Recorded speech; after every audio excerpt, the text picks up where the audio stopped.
Hey, what's up guys? Forestman here. Time for our next installment of No Skill Point PvP Attacks.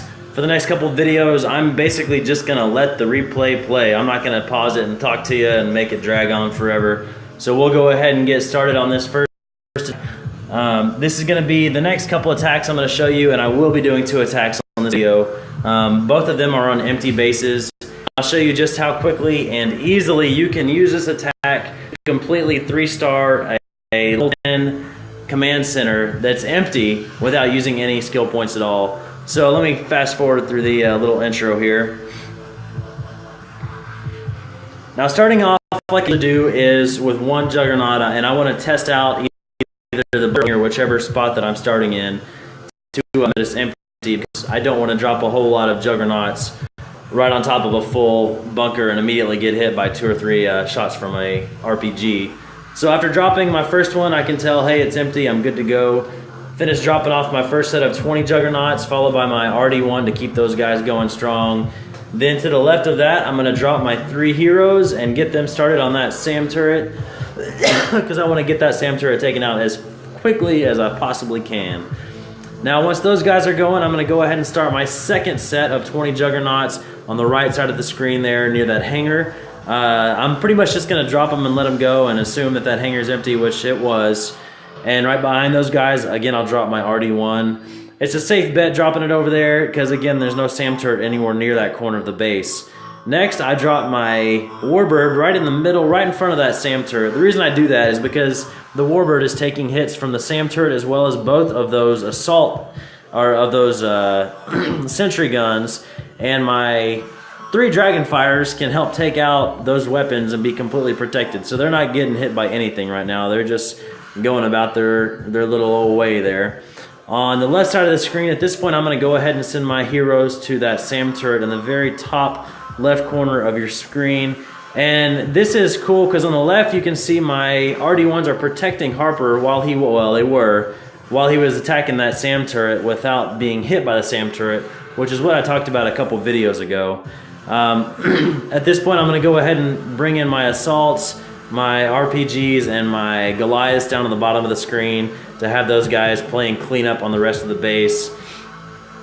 And I'm going to keep using my heroes to take out the rest of the remaining turrets that are still there. Again, SAM turrets are the most key thing you want to get rid of as quickly as possible, so that's why I sent Gideon up to the top to start working on that SAM turret. Because if RD1 comes by, it's going to take it out, as you'll see, take a couple of hits here in a second.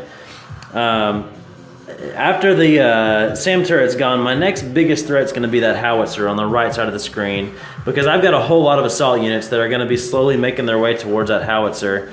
And if it gets off 1 shot to those assault units, it's going to completely wipe out all 20 or 25 of them down there. So I want to make sure that I attract fire from that SAM turret to my Gideon, which I did just in time to keep those guys from getting taken out. And then the rest of it, I'll just kind of let my troops do their thing. Guardian turret's also a killer of assaults. That's why I sent Gideon to that one next. Most of my assaults, it looked like, were able to stay alive. And I'll fast forward to the end of this replay, show you guys how many, there you go, 26 seconds left on a empty command center level 10. Again, I can do these level 10s all day with this strategy consistently, especially with the empty bases. That really makes things easier. We'll do one more replay for you. After this video, I'll probably start doing some live attacks to show you guys what it looks like doing these live, because it's a completely different animal. Actually seeing what it's looking like while you're doing it. We'll see Ab's attack here. And again, I'll just I'll hit play and let it run and kind of talk you through it. I won't pause it, and I'll try to keep it as short and to the point as I can. Let me fast forward a bit through the intro here. There we go. I tested out with the first Juggernaut, empty hangar, followed by my first set and RD1. And again, I'm going to send, it's tough, and this is one thing I hate about this. You cannot attach your heroes to a SAM turret if there's one of the defensive heroes anywhere close to it. No matter how hard you try, it's like their area to attach them to is so huge you just can't do it. So That's why they ended up attaching to the hero instead of the SAM turret. I just couldn't make it happen. It's very frustrating. Aside from that, I'll get that SAM turret taken out just before it destroys my first RD1. Then I'm going to come in on the right side of the screen with my second set of 20 Juggernauts followed by an RD1. And again, this is a safe area to do it because there's not a SAM turret right there that can hit it.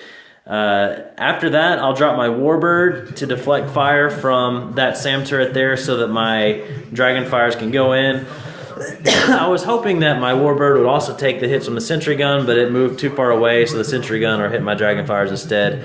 If the Warbird had stayed close enough, my 3 Dragonfires could have taken out the Sentry Gun, the SAM turret, the Howitzer, as well as the Guardian turret without getting any hits to them, which is pretty awesome because it's only 3 Dragonfires, but they can do a whole lot of damage to the right turrets, especially if they're protected by the Warbird that I have there.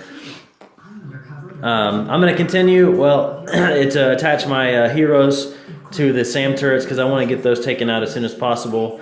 Also, on the very top of the screen, I'm going to go ahead and release all 29 of my assault units.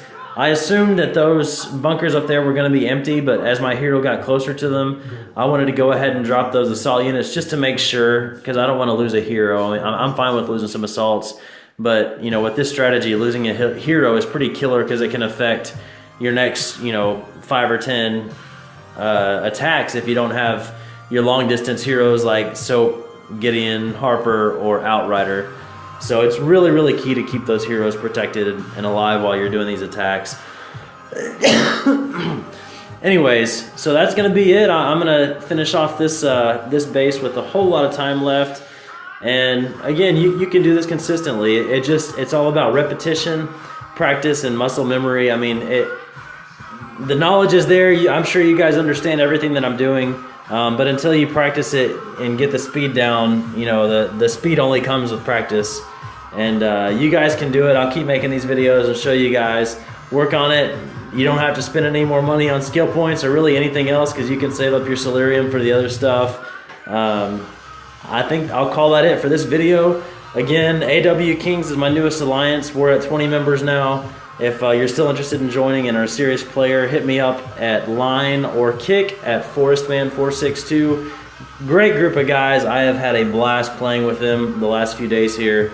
We're having tons of fun, and we're making our way up in the game. I'll see you guys on the next video. Peace! I hit the wrong button.